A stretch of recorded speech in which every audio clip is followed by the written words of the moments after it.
I'm Aaron Puglisi. I'm one of the soft goods designers here at Bellroy, and I'd like to welcome you to our headquarters in Bells Beach.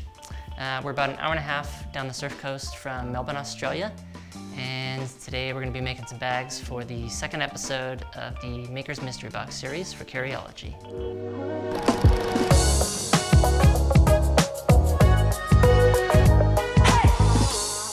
All right, so Challenge Sailcloth has sent over a big box of textiles for us to look at, so let's head over to the lab and see what we've got. All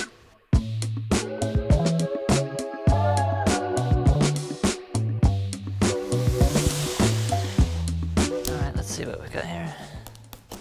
Oh yeah, there. Oh yeah, this is great. Oh, they've sent us so much stuff. Thank you, Challenge Sailcloth, for hooking us up. We're gonna make some really cool stuff out of this. We've got some of their EPX sailcloth with the square sort of diamond grid. We've got some of their ultra fabrics, looks like in a couple of different weights. We've got the ultra grid here in a couple of different colors. Right, these are originally sailcloths, right? Like made for competitive sailing. Thankfully, they've put some of that sort of expertise into pack cloths, which we can now take advantage of.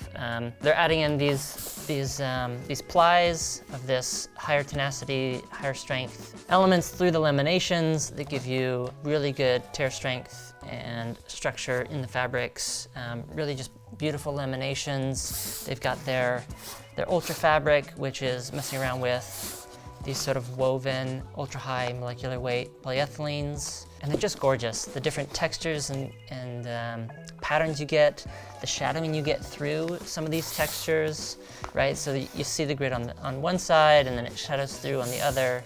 Yeah, this is gonna be great for a bag today. I think it's gonna be really interesting if we do a more traditional kind of rucksack vibe and use these technical materials to make a sort of a futuristic sort of rucksack. We'll use this heavier fabric probably on the base and some of these lighter ones throughout the rest of the pack. I really like this lighter side of the orange. The front is pretty bright, but maybe we'll pull in some of this sort of lighter orange using the back side of the fabric.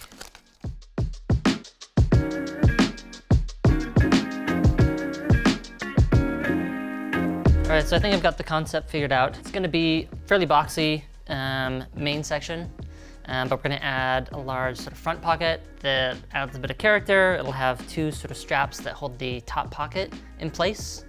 That'll be good because you can unstrap it, you can toss a jacket underneath the hood and lock it into place, and it gives you sort of extra volume. It's gonna have the zipper going down two sides. So for the back, I wanna do something a little bit more quirky and weird. I think if we take and we laminate some of this Challenge Sailcloth, some of the thinner stuff, and we use some of this sort of microfiber, we've got a few different options here, and we laminate it so that this is what is sort of rubbing against you. It's gonna add some texture, and it's not gonna slip or slide off of you, so it'll give you a really like tight sort of secure sort of feeling. But then what I also wanna do is have the back panel be Velcro. So down this whole back section of the bag, we're going to have the back straps be removable, so you can fit the straps to yourself and then attach, sort of push the pack onto you in a way that makes it fit just right. So yeah, it's gonna be weird. The back is gonna be all Velcro. Hopefully it sticks, hopefully it's gonna work. But we're gonna give it a try and see what we come up with. If I'm making a new bag, I'll usually start out with a paper mock-up, whether that's regular paper or whether it's this sort of cardstock, something heavier. I like using this. It makes a boxier sort of bag, which doesn't feel like fabric, but it lets you sort of see the full structure of the bag and also turn it into a pattern afterwards. So I'm gonna build a quick mock-up. We'll tape it all up, make sure we've got it right, and then I'll turn that. We'll cut it apart and then turn those pieces into a pattern.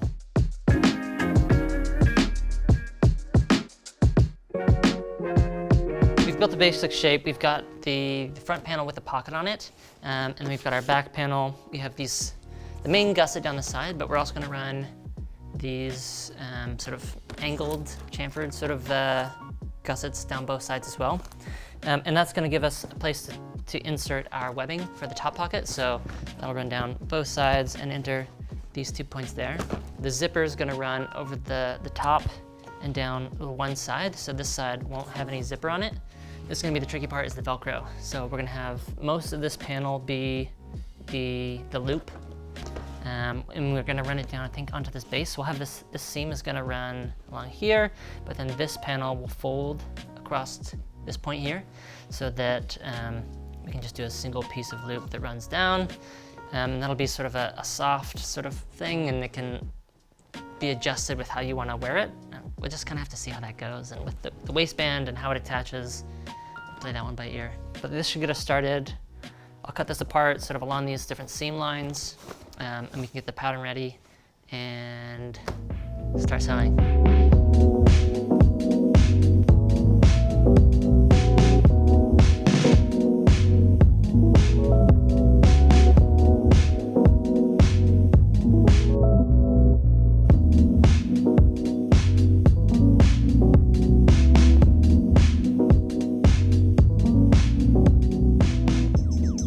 All right, so we've taken our paper mock-up and we've cut it apart and turned those individual pieces into our pattern. So we've got back panel, front, we've got our front pocket, top pocket, some of the gusset pieces, and our base. So we should be good to start cutting fabric now. Let's see how that goes.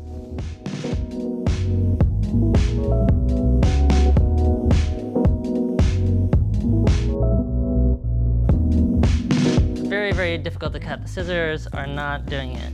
I think I'm gonna have to switch to a knife.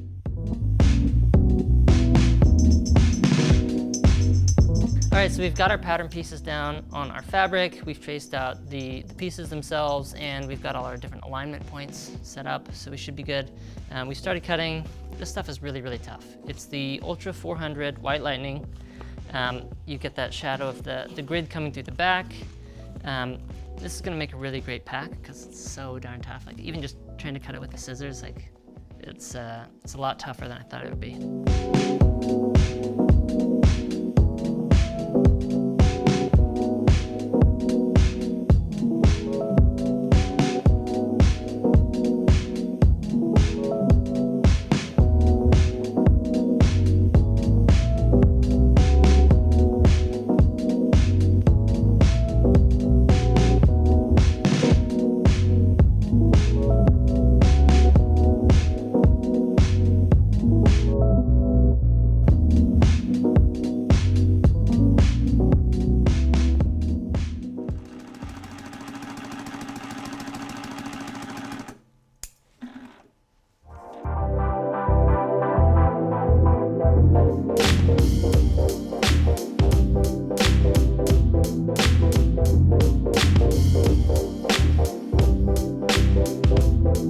Long day of sewing, man, but really happy with how this thing turned out. So we've got our sort of traditional rucksack format, but in a more futuristic sort of take. We have our top pocket with the straps that run down, traditional rucksack front pocket here that's sort of bolted on. We've used the Fidlock V buckles here, little magnetic closures, which adds a nice futuristic touch. And our coated zippers, of course. The front pocket zipper and main zipper run down two sides. So we get this sort of clamshell sort of opening, both on the main access and on this front pocket.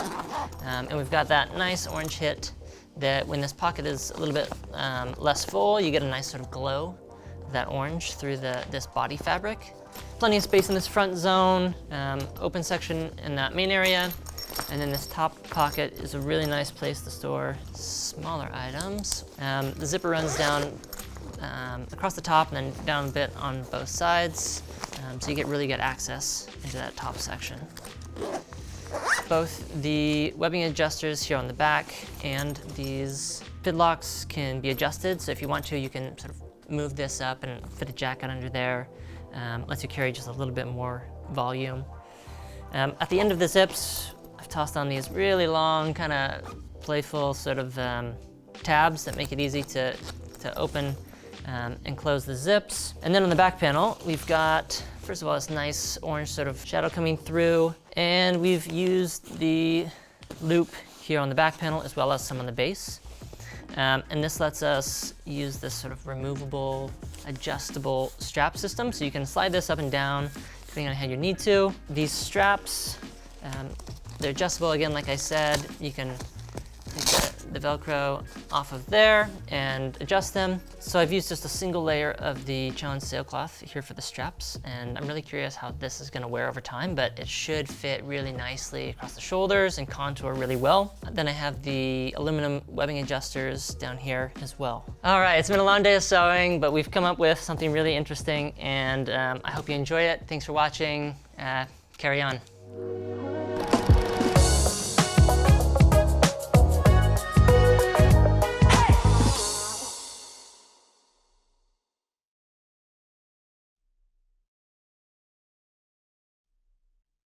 It's one thing to design a bag on paper and to send it off to the factory, but getting to actually make it, getting to see the proportions, the seams, the construction, understanding how it's actually going to be built, right? When you have to make it yourself, you've got to know how to build it in a practical way. There's just something about making it yourself, both from the satisfaction side, right? Of you made it and you now get to use that thing that you made, but also the understanding that you gained from it. That it's just so valuable. If you're going to working as a designer, it's great to work in a space where you can make the product and really understand it, which is part of why I love soft goods. It's one thing if you're doing injection molding or these other processes. It's not the same as soft goods where you're constantly sewing every seam by hand. It's just a process that I love and I find very therapeutic and kind of zen. You can kind of get lost in the process. You start in the morning and all of a sudden it's 7 o'clock at night and where did the day go? But you end up with a bag and it's a great thing. So.